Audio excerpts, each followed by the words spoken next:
the anatomy of the reproductive systems of male and females is extremely important. The consequences of early pregnancy, the prevalence of HIV, kailangan ituro lahat yan para alam ng mga kabataan. Pero yung mga sinama nila na mga woke na absurdities are abhorrent to me. And I'm already guaranteeing hindi pa napasa ito.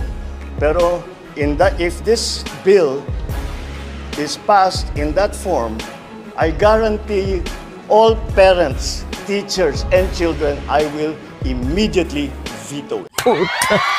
Pusa.